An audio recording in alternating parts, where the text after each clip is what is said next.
Hello everyone, आप सभी का हमारे एचके एकेडमी चैनल में बहुत बहुत स्वागत है। और आज हम बात करने वाले हैं पॉपुलेशन ज्योग्राफी का एक बहुत इंपॉर्टेंट टॉपिक है डिटर्मिनेंट्स ऑफ फर्टिलिटी या फिर प्रजननता के निर्धारक जो तत्व है वो कौन कौन से हैं या कौन कौन से ऐसे फैक्टर्स हैं जो फर्टिलिटी को प्रभावित करते हैं या फर्टिलिटी जो जिनके ऊपर डिपेंड रहती है। तो बहुत से ऐसे फिजिकल फैक्टर्स होते हैं, बहुत से ऐसे जो आपके सोशल फैक्टर्स होते हैं, इकोनॉमिकल फैक्टर्स होते हैं, जिनके बारे में आज हम डिस्कस करेंगे कि फर्टिलिटी जो है वो किस तरीके से निर्धारक का एक कारक होता है या एक निर्धारक होता है, उसके कौन कौन से कारक है जो इसको प्रभावित करते हैं। तो सबसे पहले हम देखते हैं परिचय, इसका परिचय क्या है। तो मानव समुदाय समाजों में पाए जाने वाली प्रजननता में अंतर देखने को मिलता है, यानी हर किसी समाज में फर्टिलिटी अलग अलग होगी। या फिर यहाँ पर हम बात करें, यहाँ पे मानव समाज के बारे में बात की गई है, समुदाय के बारे में बात की गई है। तो यहाँ पे ग्लोबल लेवल पर हम एस्पेक्ट लिख के चलेंगे, सिर्फ एक कॉन्टिनेंट लेवल पे नहीं लेके चलेंगे या फिर एक कंट्री के बेस पे नहीं लेके चलेंगे।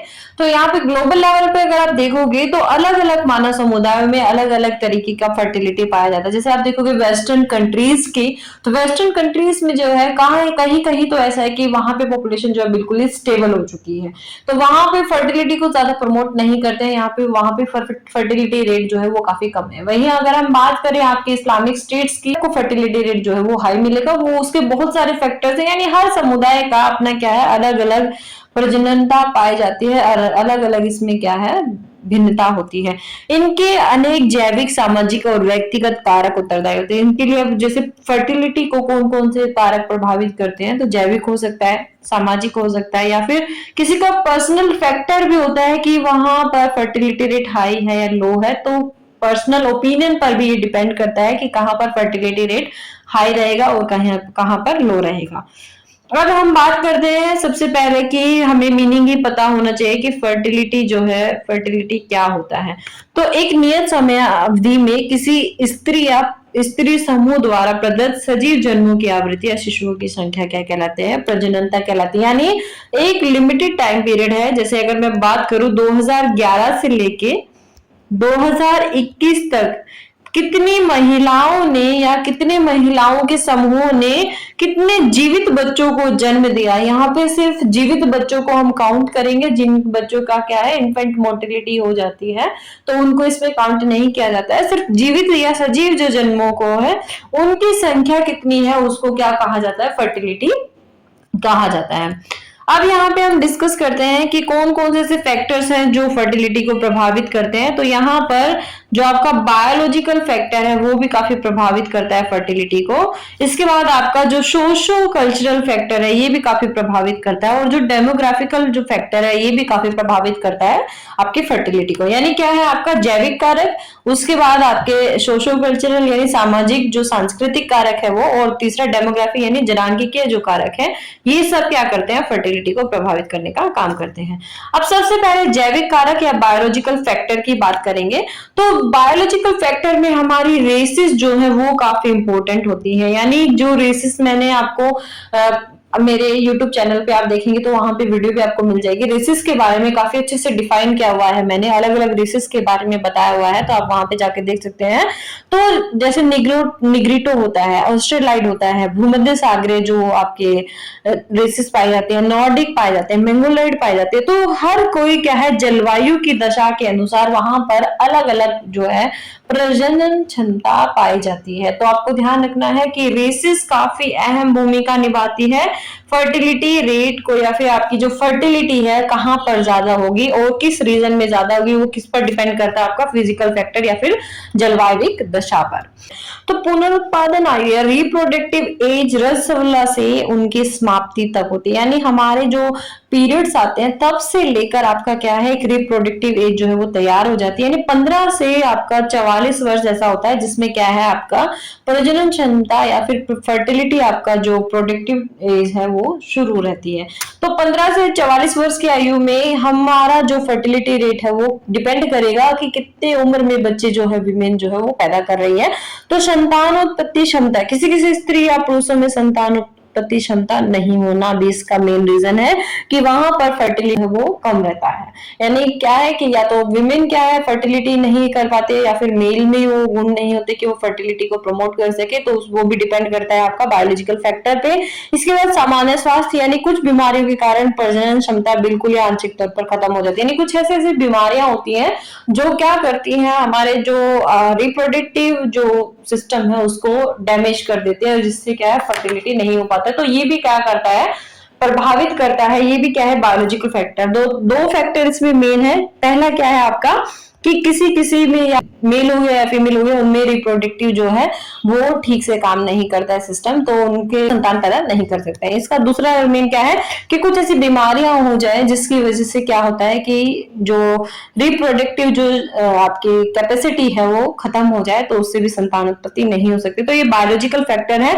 और रिप्रोडक्टिव एज कब से कब तक रहती है आपकी, 15 से 44 वर्ष, यानी जब पीरियड स्टार्ट हो जाते हैं लड़कियों के, तब से लेके आपके 44 वर्ष तक, यानी जब तक पीरियड्स खत्म नहीं होते तब तक क्या है एक रिप्रोडक्टिव एज होती है, जिसमें क्या है महिलाएं जो बच्चा है वो उसको पैदा कर सकती हैं। इसके बाद चलते हैं जनांकिकीय या जनसांख्यिकीय कारक या डेमोग्राफिकल फैक्टर। अब डेमोग्राफिकल फैक्टर में काफी सारी चीजें आती है, जैसे आयु, उसके बाद लिंग, इसके बाद वैवाहिक स्तर, उसके बाद प्रवास और नगरीकरण। अब इनके बारे में भी देख लेते हैं एक एक के बारे में। सबसे पहले फैक्टर में बात करेंगे आयु संगठन की।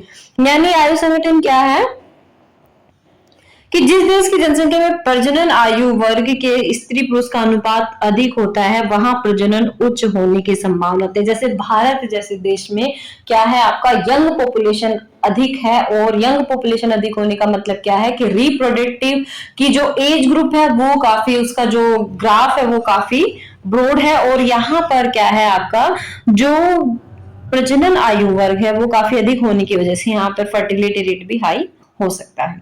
इसके बाद वैवाहिक स्तर आता है। जिस समाज में विवाह आवश्यक माना जाता है, वहां विवाहित युग्मों के अनुपात उच्च होने के कारण प्रजनन दर उच्च पाई जाती है। जैसे भारत में अगर मैं बात करूं हिंदू की, तो इसमें क्या है आपका पहले की अगर मैं बात करूं तो जब बाल विवाह होते थे तो उस टाइम क्या होता था कि बहुत छोटी उम्र में जब शादियां हो जाती थी, तो एक बहुत लंबा जो रिप्रोडक्टिव एज है वो विमेन्स के पास होता था। यानी 15 साल की अगर लड़की की शादी होगी तो 15 से लेकर 44 साल तक वो बच्चे पैदा कर सकते हैं। और आप देखते भी होंगे कि पुराने टाइम में कि 6 से 7 साल बच्चे पैदा होते थे, वो उसका एक मेन रीजन भी था कि वहां पे उस टाइम मेडिकल फैसिलिटी इतनी नहीं थी, और वो सब रीजन सोशल फैक्टर में। लेकिन क्या है इसका मेन मकसद क्या है कि अगर 15 साल की बच्ची की शादी होती है तो वो 44 साल तक बच्चे पैदा कर सकती है। यानी उसके क्या है रसअवला से लेकर वो लास्ट स्टेज तक बच्चे पैदा कर सकते हैं। तो बहुत बड़ा जो है उसका टाइम पीरियड रहता है उसको रिप्रोडक्टिव का।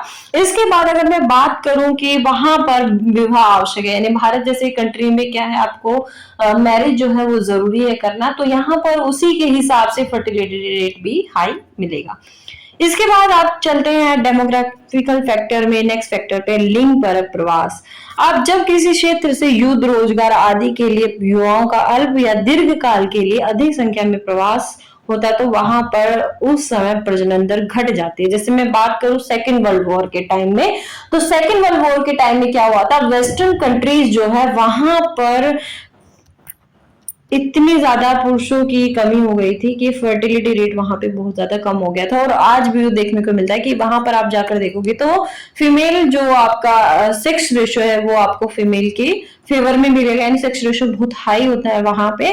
और वो किसके कारण है, युद्ध के कारण भी एक माना जाता है कि वहां पर युद्ध के कारण बहुत से जो मेल जो कम्युनिटी थी वो खत्म हो गई थी। तो अगर कभी युद्ध होता है तो उसकी वजह से भी फर्टिलिटी रेट जो है वो प्रभावित होता है, क्योंकि युद्ध में कौन जाते हैं, सिर्फ जो आपका मेल कैंडिडेट है वो जाते हैं, और उसकी वजह से क्या है फर्टिलिटी प्रभावित होती है। इसके बाद रोजगार की तलाश में अगर मैं बात करूं, तो रोजगार की तलाश में जब कोई जाता है तो वो अपने परिवार को पीछे छोड़ देता है, और परिवार को पीछे छोड़ देता है तो उस समय क्या है उसका फर्टिलिटी जो प्रोडक्शन है वो नहीं हो पाता है, तो प्रजनन दर घट जाती है दो सिचुएशन में, या तो युद्ध के समय या रोजगार के समय।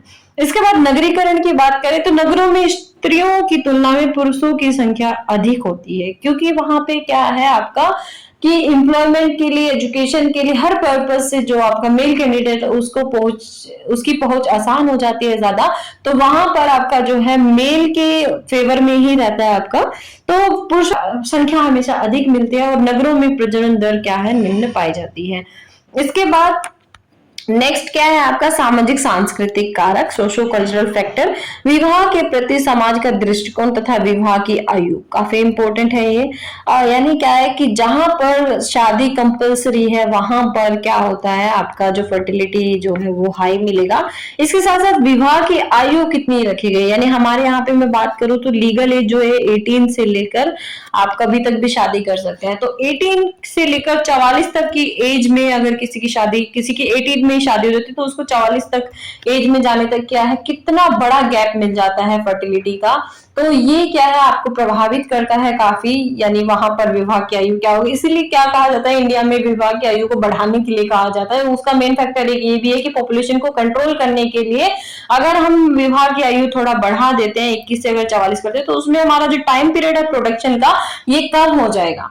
इसके बाद आता है शैक्षिक स्तर, यानी जितना उच्च स्तर आपका शिक्षा का होगा उतना कम आपका रिप्रोडक्शन होगा, यानी बच्चे पैदा करने की जो दर है वो कम होना शुरू हो जाएगी। जितने एजुकेटेड माँ बाप होंगे या जितने एजुकेटेड एक लड़की होती है वो कम बच्चे प्रेफर करती है एज कम्पेयर टू जो आपकी इलिटरेट होते हैं या फिर अशिक्षित जो स्त्री होती है उसके कंपैरिजन में। फिर आता है समाज में स्त्रियों की दशा। अगर समाज में स्त्रियों की दशा अच्छी है, जैसे वेस्टर्न कंट्री की बात करें तो उनके ऊपर डिपेंड करता है कि वो क्या कर सकती है, बच्चा पैदा करना चाहती है या नहीं करना चाहती है। लेकिन जहां पर समाज में स्त्रियां दबे कुचले तबके में है या फिर अभी भी वो लो लेवल पे है तो वहां पर उनको मजबूर भी किया जा सकता है बच्चे पैदा करने के लिए। और वहां पर क्या है मेल डोमिनेंस होने के कारण रिप्रोडक्टिविटी जो है वो काफी हाई मिलती है, फर्टिलिटी जो है वो काफी हाई मिलती है। इसके बाद आता है पुत्र प्राप्ति की अभिलाषा।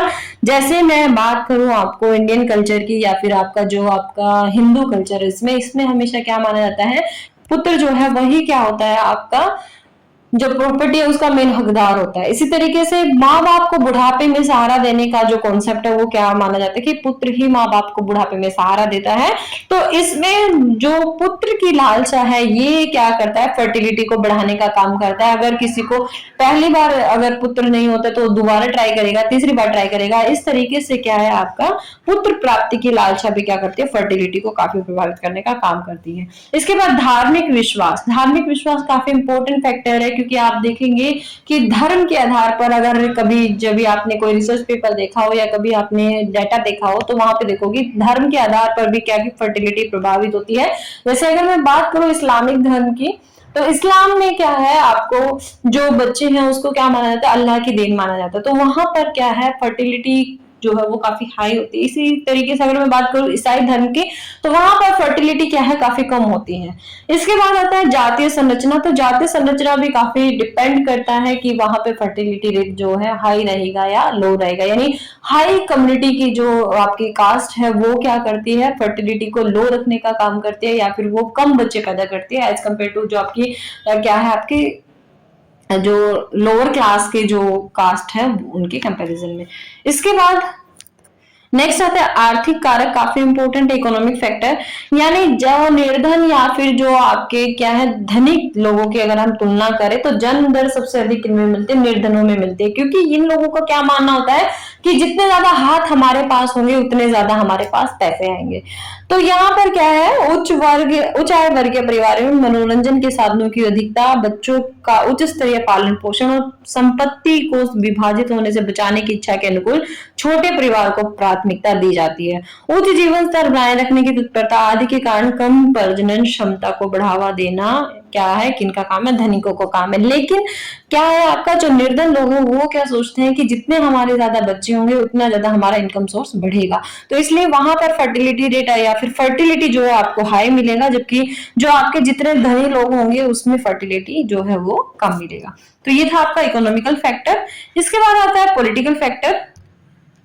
अब पॉलिटिकल फैक्टर में सरकारी नीतियां आती हैं। अब जैसे मैं बात करूं वेस्टर्न कंट्रीज की तो वेस्टर्न कंट्रीज में जिन देशों में जनसंख्या बिल्कुल वृद्ध हो गई है या फिर उनकी जनसंख्या बिल्कुल स्टेबल हो गई है तो वो लोग क्या करते हैं पॉपुलेशन यानी इंक्रीज करने के लिए या उनको बढ़ावा देते हैं कि आप बच्चे पैदा कीजिए। लेकिन अगर मैं बात करूं डेवलपिंग कंट्रीज की या फिर आप कंपैरिजन करेंगे डेवलप्ड और डेवलपिंग कंट्रीज में तो डेवलपिंग कंट्रीज क्या करते हैं पॉपुलेशन को कंट्रोल करने का काम करते हैं। जैसे मैं बात करूं चाइना की, चाइना ने थोड़े टाइम पहले तक क्या लगाई हुई थी, वन चाइल्ड या फिर सिंगल चाइल्ड पॉलिसी लगाई हुई थी, लेकिन अभी उसको हटा दिया गया है और अगर मैं बात करूं इंडिया की, तो इंडिया में भी पॉपुलेशन को कम करने के लिए क्या की गई है, पॉपुलेशन पॉलिसीज बनाई गई है, जिसमें अगर मैं बात करूं छोटा परिवार सुखी परिवार, आपने सुना होगा।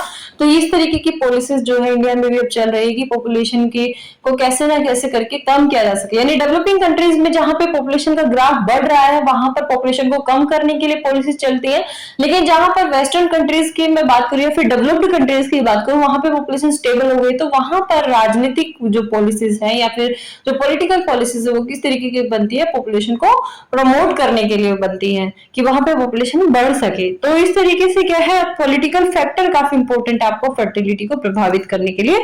सरकारें अपने देश में सामाजिक आर्थिक स्थिति के अनुसार जनसंख्या नीति को अपनाती है। मैंने बताया कि जैसे वहां पे आपके सोशल स्ट्रक्चर होगा, इकोनॉमिकल स्ट्रक्चर होगा, उसी के हिसाब से ही सरकार क्या बनाएंगी, वहां पर नीतियां बनाती है। तो ये थे आपके फर्टिलिटी के फैक्टर्स। इसके बाद आता है साइकोलॉजिकल और पर्सनल फैक्टर, मनोवैज्ञानिक या व्यक्तिगत कारक। अब इसमें कोई परिवार एक संतान को, तो कोई 2 संतान को, कोई 3 संतान को अच्छा मानता है। यानी क्या है कि कहीं पर क्या है कि मानेगा कि सिंगल चाइल्ड ही बहुत है, चाहे वो लड़का हो चाहे लड़की हो। कोई मानेगा कि एक लड़का एक लड़की या फिर 2 कोई भी हो तो 2 बच्चे होने चाहिए। कोई मानता है कि 3 बच्चे अच्छे होने चाहिए। तो इस प्रकार क्या है कि आपके 1, 2, 3 बच्चे, ये डिपेंड करता है मनोवैज्ञानिक यानी साइकोलॉजिकल फैक्टर पर या फिर आपके पर्सनल फैक्टर पर। और कुछ लोगों का को एक पुत्र अवश्य चाहिए। तो जहां पर क्या है, पुत्र लालसा है ये ऐसी होती है कि वहां पर 1, 2 नहीं 3, 4 भी लड़कियां हो जाए तो उसके बाद भी सोचते हैं कि अगला लड़का हो जाएगा। तो इस तरीके से पुत्र अवश्य होना चाहिए, वो भी आपका फर्टिलिटी पर क्या प्रभाव डालता है। इसी तरीके से आपका पर्सनल फैक्टर डिपेंड करता है कि आप 1 बच्चे से संतुष्ट है, 2 बच्चे आपको चाहिए या 3 बच्चे चाहिए। तो ये भी काफी इंपॉर्टेंट है, ये भी प्रभावित करता है फर्टिलिटी को। तो ये है बेसिकली आपके फर्टिलिटी के जो डिटर्मिनेंट्स है या फिर निर्धारक जो कारक है, तत्व है, इनके बारे में। तो वीडियो आपको पसंद आएगा तो लाइक कीजिए, अगर किसी का डाउट है तो वो मुझे कमेंट सेक्शन में भेज सकता है, और हमारे HK अकेडमी चैनल को सब्सक्राइब करना ना भूलें। मिलेंगे नेक्स्ट वीडियो में, तब तक के लिए थैंक यू।